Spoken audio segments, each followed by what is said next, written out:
magic? Oh, Dylan told me there were bugs and beetles on them. Hello. Hello. Oh, I was having a lovely sleep. Oh, I couldn't find any, Dylan. Willoughby, wallaby, wamba, hornbeam, Saturn. Amber. Hornbeam, Saturn. Willoughby, wallaby, Waden, hornbeam, Saturn. Aiden! Here he comes. Hook.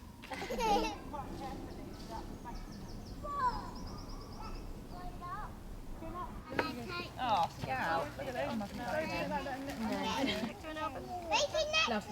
We can make necklaces, can't we? We can store up. You do that then. There's lots of benefits for health, for physical development, and the children get to use lots of different muscles that they wouldn't do indoors, for climbing and digging and swinging from things. Just sort of cardiovascular. They need to get their hearts pumping and their lungs working every day, and so they get lots of opportunities outdoor because they're running and moving and using their bodies.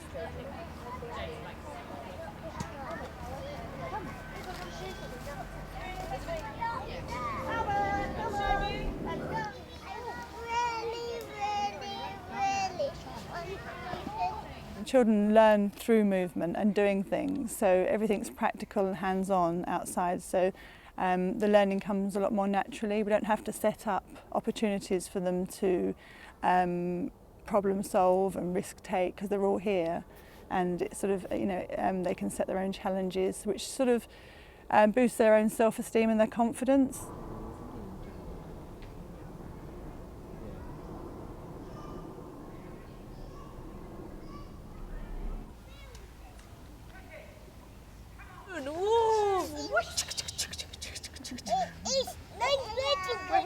Or maybe.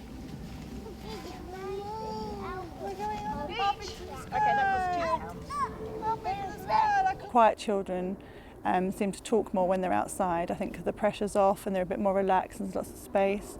And children that are a bit more sort of energetic and find it hard to behave in a normal nursery find it a lot easier and a lot calming. So it's sort of good for their sort of emotional well-being as well.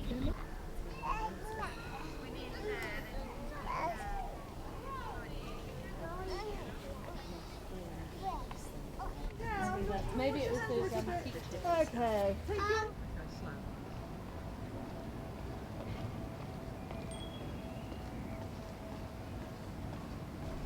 I think the main thing they're going to learn is about risk and challenge, and about the fact that they have to make a judgment about whether they can do something, and it's not that anybody's going to tell them. They have to make that judgment, and it's incredibly important for the future of their life to be able to make judgments about whether something's a hazard, so you're not going to do it, it's dangerous, so you're not going to do it, or it's a bit of a challenge and I should make it. Hello Matilda, it's nice to see you here. Hello, hello Emily, hello Emily, it's nice to see you here.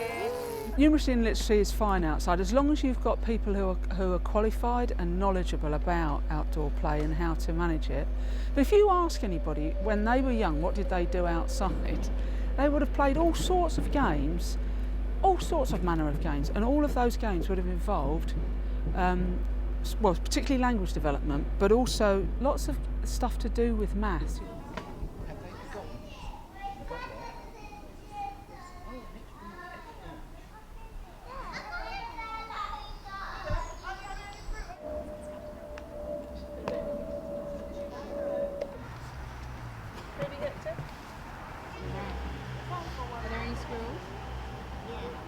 He's very different outdoors. At home, he's the kind of child who is constantly asking for the iPad, the TV. He loves to lie around, not doing very much.